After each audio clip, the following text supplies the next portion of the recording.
Welcome to JPTV. We are your anchors. I'm Tori Johnston. And I'm Peter Downing. This week we will be covering the changes to our homecoming week, the debates, Donald Trump's positive coronavirus test, and much more. I'm sure you're wondering why I look like this today. Homecoming court was scheduled for October 9th during the football game, but due to weather it was moved to October 23rd, which is the Park Lane game. Students are allowed to dress up to themes provided by the Student Council this week. Leading up to the game, this year's themes include salad dressing, patriotic colors, generations, Christmas, and homecoming t-shirts.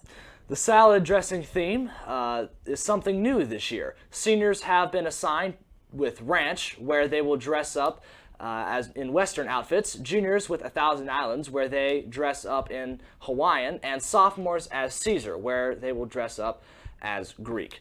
Tuesday was patriotic colors. Seniors wore blue, juniors wore white, and sophomores wore red. Today is generations. As a senior, I am dressed up as a senior citizen. And as a sophomore, I am dressed up as a baby. Juniors are dressed as middle-aged adults today.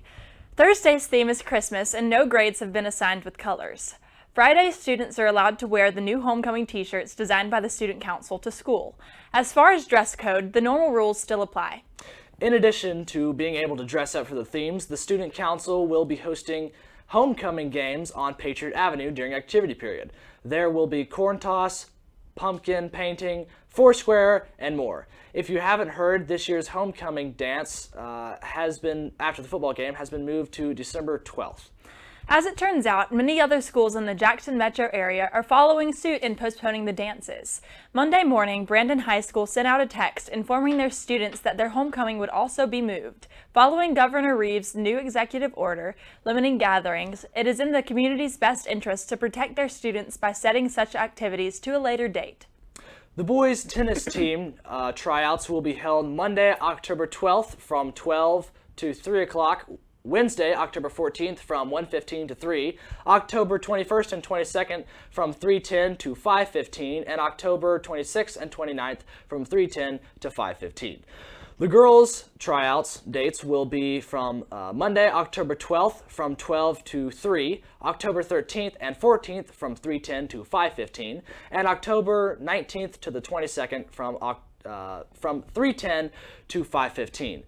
Some of the players will finish their tryouts in the first 2 to 3 days, and others will take longer to go through the process of entering the team. Students from grades 6 through 12 are eligible to try out.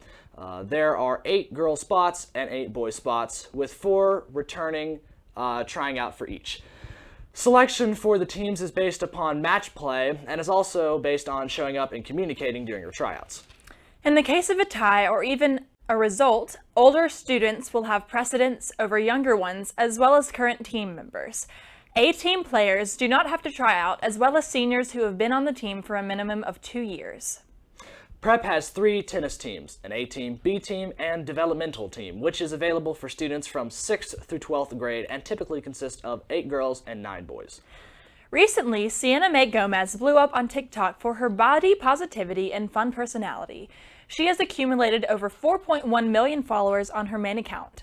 Fans are speculating that she and Jack Wright might be dating after multiple videos posted hinting at a relationship. Addison Rae turned 20 yesterday. She celebrated by going out to dinner with friends and family. She showed off all of her many flowers sent to her home in Los Angeles from her Snapchat account followers, along with fancy balloon setups, and she also sported some new fun nails too. Our TikToker of the week is Noah Beck. Noah began TikTok in January of 2020 and already has 16 million followers. He is loved by fans for his charming personality and good looks. He is also a member of the Sway House. Noah is 19 years old and was a state-recognized soccer player in high school.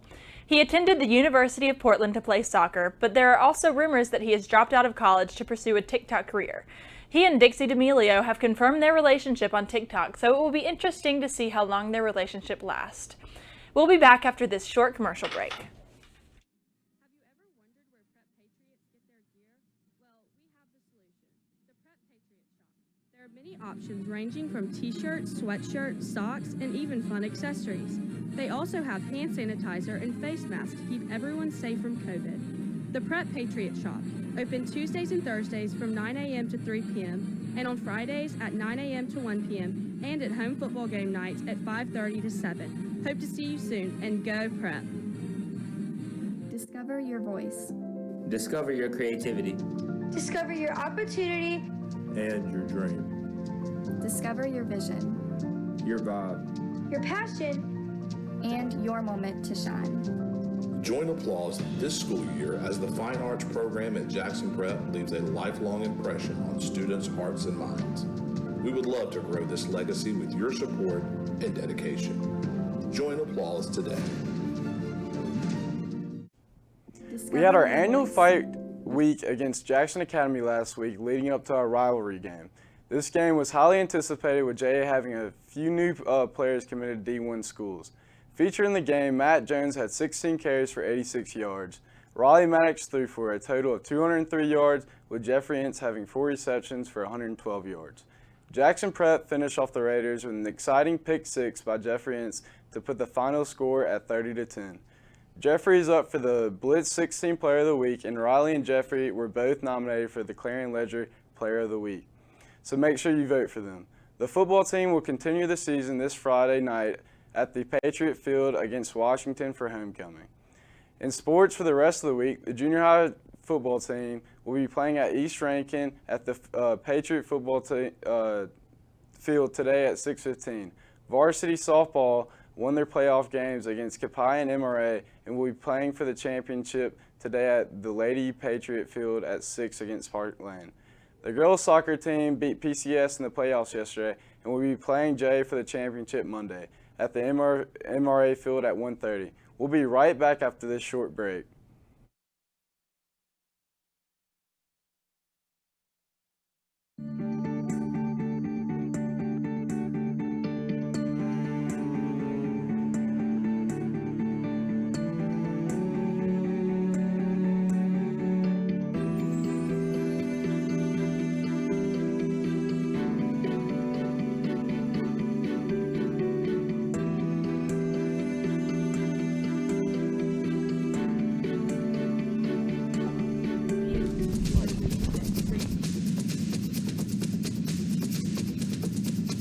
Here at Jackson Prep, we strive for excellence and greatness. We take pride in our athletes, our program's histories, our facilities, our state championships, and our all sports awards. The Booster Club allows our athletes great benefits. With the Booster Club, we are able to remodel facilities such as the new locker room under the stand or the new women's weight room. We would like you to join the Booster Club today at jacksonprep.org. College football has started back again. Here's Matt with the story.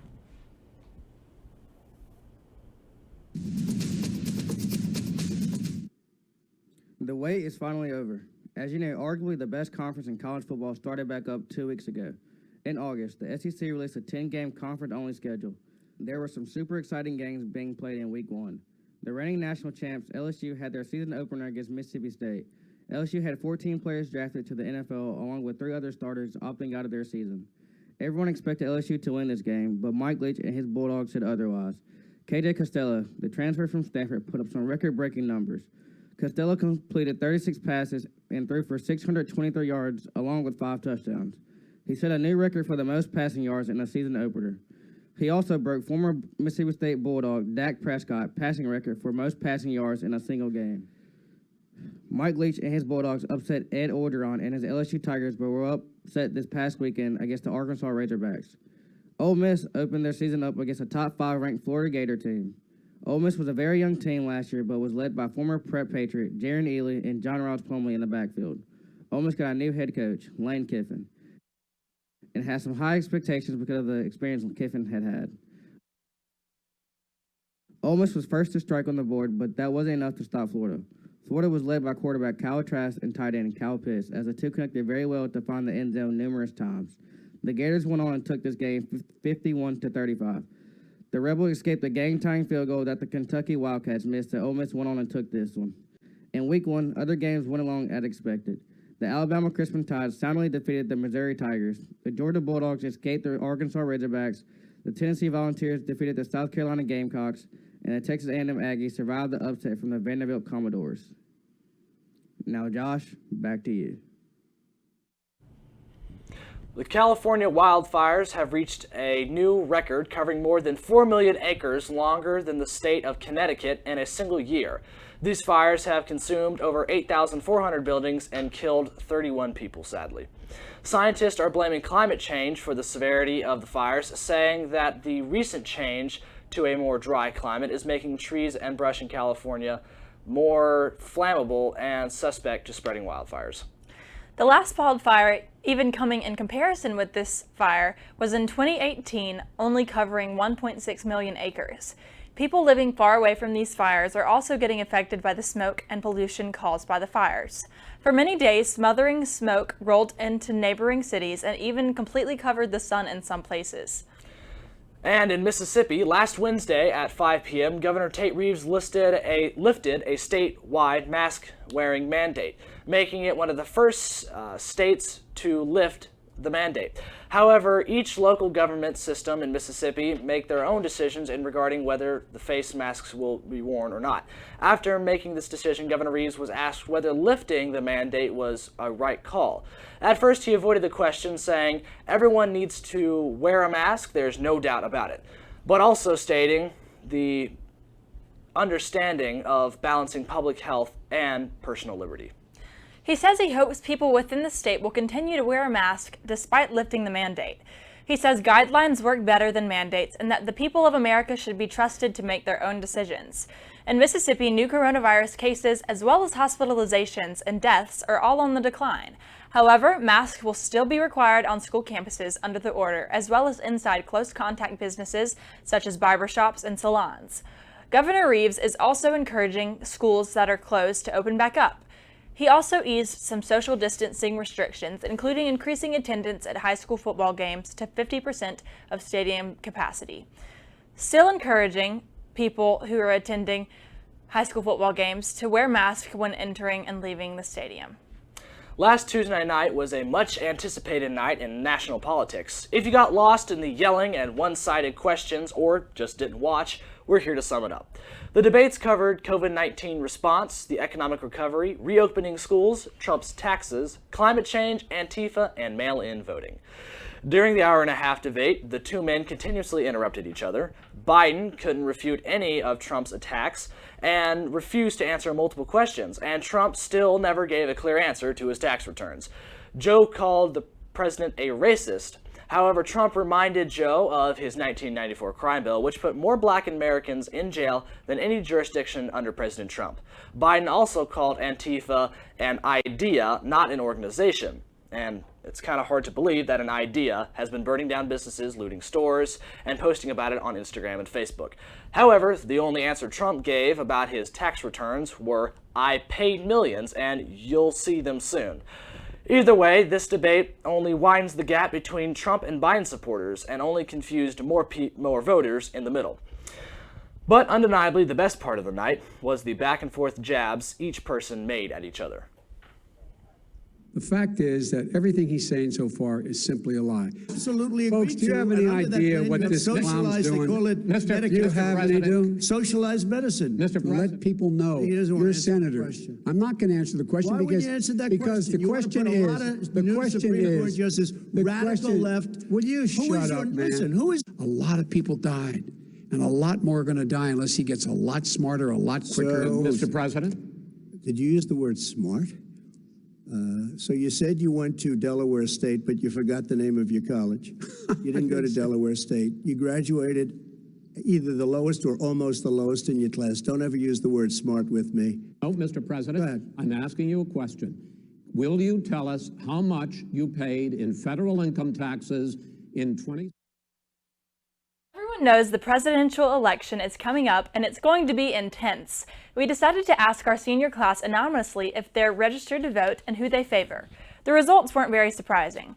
29.3% of our senior class is 18, but only 31% of that 29.3 is registered to vote. 60.6% will be voting for President Trump and 21.2% will be voting for Joe Biden. 6% are voting for Joe Jurgensen. Sierra College did a similar poll, but their results were drastically different. 50% of their students were favoring Joe Biden, while only 36% favored President Trump. On Friday, President Trump and First Lady Melania Trump announced that they tested positive for the coronavirus. It is believed that the two contracted the coronavirus from Hope Hicks, a top Trump aide. President Trump was treated for the virus at Walter Reed National Military Medical Center and left the hospital at 6:30 on Monday night. He arrived at the White House only 30 minutes later. Dr. Sean Conley, the White House physician, told reporters earlier Monday that Mr. Trump will be surrounded by world-class medical care 24/7 while at the White House. Currently, President Trump is being treated with dexamethasone, a powerful steroid recommended for use to treat severe cases of COVID-19. Monday morning, White House Press Secretary Kayleigh McEnany announced that she too has tested positive for the virus. It is unclear whether or not there will be another debate between Trump and Biden. It will be interesting to see what impact this has on the election. Well, that's our news for the week. Thank you for watching JPTV. We'll catch you next time.